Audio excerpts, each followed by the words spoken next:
da semana. É isso aí, pessoal. E agora nós vamos entrar num assunto que está dando o que falar. Todo mundo está muito preocupado, né? Porque lá na Câmara dos Deputados, essa semana, na última quarta-feira, foi aprovado em primeira instância a reforma da Previdência, né? Então aconteceu a primeira sessão, agora vai ocorrer a segunda sessão, sendo aprovada em 2 sessões da Câmara dos Deputados. Então a reforma passa aí para o Congresso, né? E lá no Congresso vão acontecer mais 2 votações. Mas no primeiro momento foi aprovado.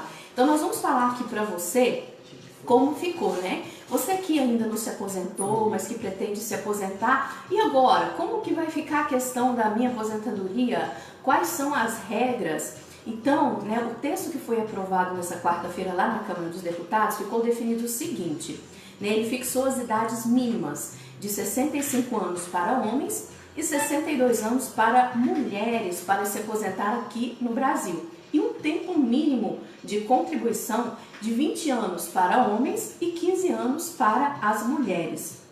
A Câmara dos Deputados aprovou no primeiro turno e ficaram fixadas as seguintes regras para trabalhadores do setor privado, ou seja, urbanos. Idade mínima 62 anos para mulheres, 65 anos para homens. Tempo de contribuição 15 anos para mulheres e 20 anos para homens. Servidores públicos da União. Idade mínima 62 anos mulheres e 65 anos homens. Tempo mínimo de contribuição 25 anos, com 10 anos no serviço público e 5 anos no cargo. Trabalhadores rurais. Idade mínima 55 anos para mulheres e 60 anos para homens. Tempo de contribuição 15 anos para ambos os sexos. Inclusive no programa passado nós já estávamos falando, né, sobre a reforma da Previdência que havia sido aprovada na comissão especial, e nós inclusive já tínhamos falado, né, que essa questão da aposentadoria rural ficou definido lá entre os deputados que eles não iriam mexer, ou seja, não iam alterar, né, ficou como era antes. Então o trabalhador rural ele vai continuar aí com tempo de contribuição de 15 anos para ambos os sexos. Professores, idade mínima 57 anos para mulheres e 60 anos para homens. Tempo de contribuição 25 anos para ambos os sexos. Policiais federais, rodoviários federais e legislativos. Idade mínima 55 anos para ambos os sexos. Tempo de contribuição 30 anos para ambos os sexos, além de 25 anos no exercício da carreira. Ressaltando que essas regras aí da reforma para policiais não se encaixam aí os policiais do estado, né, que seriam, por exemplo, a polícia militar ou até mesmo o corpo de bombeiros, porque há definição para cada aposentadoria de cada estado, fica a definição do estado. Então, a polícia militar e os bombeiros não entraram aí nessa reforma. Para quem já está hoje no mercado de trabalho, a proposta ela prevê 5 regras de transição para os trabalhadores da iniciativa privada que já estão no mercado. Uma dessas regras ela vale também para servidores da categoria, que também conta com uma opção específica. Para todas as modalidades, vão vigorar por até 14 anos depois de aprovada a reforma. Pelo texto, o segurado poderá sempre optar pela forma mais vantajosa, ou seja, né, o trabalhador ele vai ter aí a opção de escolher, fazer a escolha de que tipo de sistema mais se adequa dentro da aposentadoria para ele, no caso, se aposentar. Então, assim, foram apresentadas 3 opções, né? Primeiro, transição 1, que é sistema de pontos para INSS. A regra, ela é semelhante à fórmula atual para pedir a aposentadoria integral, ou seja, a fórmula 86, né, /96. O trabalhador ele deverá alcançar nesta opção uma pontuação que resulta da soma de sua idade mais o tempo de contribuição, que hoje é 86 para as mulheres e 96 para os homens, respeitando um mínimo de 35 anos de contribuição para eles e 30 anos para elas. A transição prevê um aumento ainda de 1 ponto a cada ano, chegando a 100 para mulheres e 105 para homens. Um exemplo, né? Um trabalhador por exemplo, para você entender, um trabalhador de 54 anos e que tem aí 32 anos de contribuição.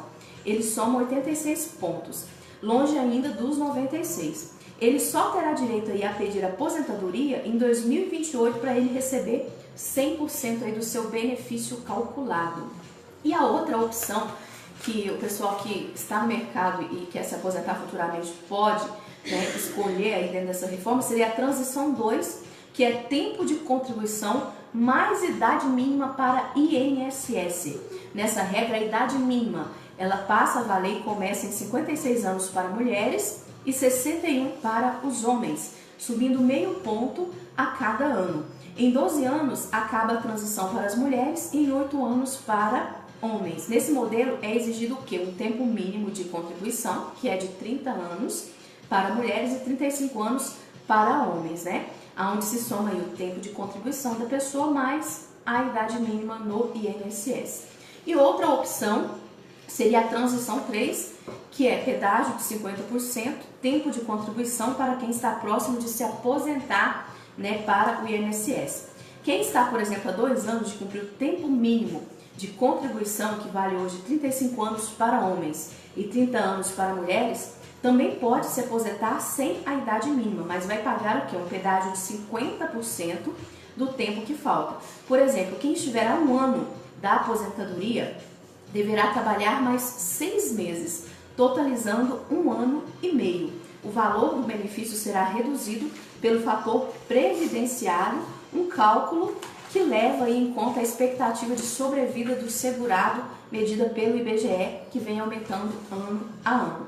E há também a transição 4 por idade para o INSS, onde é preciso preencher 2 requisitos. Homens precisam ter 65 anos de idade e 15 anos de contribuição. Mulheres precisam ter 60 anos de idade e 15 anos de contribuição. Mas a partir de janeiro de 2020, a cada ano, a idade mínima de aposentadoria da mulher será acrescida aí de 6 meses até chegar a 62 anos em 2023. Além disso, também a partir de janeiro de 2020, a cada ano, o tempo de contribuição para a aposentadoria dos homens será aí acrescido de 6 meses até chegar a 20 anos em 2029. E a quinta opção, transição 5, pedágio de 100% para, e essa opção ela é válida para INSS e servidores. Para poder se aposentar nessa opção, né, por idade na transição, os trabalhadores do setor privado e do setor público precisarão se enquadrar na seguinte regra: idade mínima de 57 anos para mulheres e 60 anos para homens, além de pagar um pedágio equivalente ao mesmo número de anos que falta para cumprir o tempo mínimo de contribuição, que seria nas regras 30 ou 35 anos, né, na data que a PEC aí começar a entrar em vigor. Por exemplo, um exemplo para você entender, né, nessa opção: um trabalhador que ele já tiver aí a idade mínima, mas ele tiver 32 anos de contribuição, né, ou seja, ainda falta aí mais uns 3 anos para ele completar o tempo de contribuição. Quando a PEC entrar em vigor, ele terá que trabalhar os 3 anos que faltam para completar aí os 35 anos, mais 3 de pedágio. São as novas regras. Transição específica para servidores, também é uma opção, né? Essa regra é válida especificadamente para os servidores do sistema público. Para os servidores públicos está prevista também uma transição por meio de uma pontuação que soma o tempo de contribuição mais uma idade mínima, começando em 86 pontos para as mulheres e 96 para os homens. A regra prevê um aumento de 1 ponto a cada ano, tendo duração de 14 anos para as mulheres e de 9 anos para os homens. O período de transição termina quando a pontuação alcançar 100 pontos para as mulheres em 2033 e 105 pontos para os homens em 2028, permanecendo aí nesse patamar, né? Sendo também ressaltando que o tempo mínimo de contribuição para os servidores públicos será de 35 anos para homens, 30 para as mulheres. A idade mínima começa em 61 anos para os homens, já para as mulheres em 56 anos. Então a gente falou aí um pouquinho, né, das novas regras que foram aprovadas na primeira sessão lá na Câmara dos Deputados, mas ressaltando que ainda vai ter uma segunda sessão e após essa segunda sessão, se aprovada, aí esse projeto vai para o Congresso. E agora a gente vai falar de uma notícia regional aqui de Uberlândia, né? A gente sempre fala já o que está acontecendo por aqui. Nessa semana aqui em Uberlândia, a Polícia Militar, ela divulgou resultados da mega operação chamada Voluntários da Pátria Fase 2. Né? E eles também divulgaram a Operação Cangaço, que foi feita durante essa semana em Uberlândia, aonde aconteceu o quê? Teve apreensão de veículos, eles apreenderam drogas, né, produtos de furto, e ao todo 16 pessoas foram presas. E na investigação, o que eles identificaram? Que existiam muitas pessoas cometendo crimes aqui dentro de Uberlândia, inclusive esse pessoal que faz roubo de caixa eletrônico, explosão, né? Inclusive esse foi o objetivo da operação, que essas pessoas elas estavam sendo ordenadas por pessoas dentro dos presídios. Então a Polícia Militar, né, agiu aí juntamente com o GAECO, o Serviço Especial da Polícia Militar, para estar aí desarticulando algumas quadrilhas aqui em Uberlândia. E eles divulgaram ontem, sexta-feira, os resultados finais dessa mega operação, né, que teve como objetivo aí o combate à criminalidade e o reforço também à fiscalização do trânsito. De acordo com a polícia, 16 pessoas foram presas, sendo 4 por ordem judicial, 9 por tráfico ilícito de drogas, uma por receptação, uma por roubo e uma por contrabando. Foram apreendidos também 6 celulares, 11 buchas e 3 cigarros de maconha, 46 papelotes de cocaína, 2 pedras de crack, 67 caixas de cigarro, uma balança de precisão e material para embalar drogas. Além disso, também foram apreendidos 51 veículos irregulares aqui em Uberlândia, foram feitas 93 autuações de trânsito. Então, assim, foi aí mais uma operação da Polícia Militar mostrando serviço aqui em Uberlândia. E essa noite também, gente, aconteceu algo lá em Araguari, que, assim, deu muito trabalho para os bombeiros de lá, viu? Essa noite um carro desgovernado bateu em um posto, né, de gasolina lá em Araguari, no centro da cidade, e acabou levando as bombas de gasolina, né, todas aquelas bombas de gasolina para um lado, para o outro, teve fogo, e aí o pessoal do posto tentou conter, mas chamou os bombeiros também, e deu bastante trabalho para os bombeiros conter esse fogaréu lá no posto de gasolina do centro de Araguari. Mas agora, gente, ainda falando sobre política, né, porque o nosso programa, nós gostamos de deixar os nossos ouvintes bem informados, gente. Nós vamos falar e divulgar aqui uma pesquisa para você, ouvinte, de cursos do Legislativo Brasileiro. Né, semana passada, falei para vocês que eu ia trazer essa pesquisa. E eu sou aquele tipo de pessoa, né? Quando eu falo, eu cumpro, viu, gente? Esse jornalista aqui tem palavra. Então, preparei aqui a pesquisa para vocês, que divulga... Essa pesquisa ela foi inclusive divulgada pelo jornal Estadão, né, ou seja, uma fonte muito fidedigna, e baseada em dados que você mesmo pode conferir através do portal da Câmara dos Deputados lá em Brasília. Então, assim, o nosso legislativo, nós já falamos aqui no programa outras vezes, ele custa muito caro, né? E de acordo com esses dados que foram divulgados em uma pesquisa internacional da União Interparlamentar, o Legislativo Nacional Brasileiro, ele é o segundo mais caro do mundo, né? E fica atrás apenas do Congresso estadunidense, ou seja, apenas o Congresso lá dos Estados Unidos, que chega a gastos tão estratosféricos. Hoje, atualmente, nós temos na Câmara dos Deputados cerca de 594 deputados, né? E é isso aí, dentro desse número você coloca deputados e senadores, aí somando a estrutura toda da 594. E custam cerca de aproximadamente os cofres públicos de 4,4 bilhões de dólares. Foi o custo do legislativo no ano de 2018. Mas o quadro ainda é mais delicado quando nós começamos a estimar, né, esses gastos, ou seja, quando nós começamos a detalhar, a verificar, né, onde está acontecendo mais gastos, né?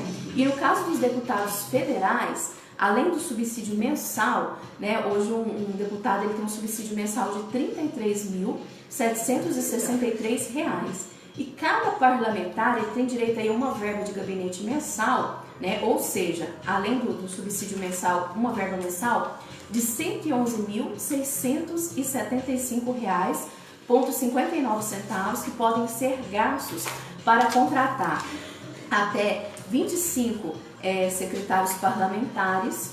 Esses 111 mil podem ser usados também para auxílio mudança, referente a uma mensalidade do subsídio no início e uma no fim do mandato, acesso a imóvel funcional, auxílio moradia de R$ 4.253, pagos para aqueles que não conseguem acesso ao imóvel funcional.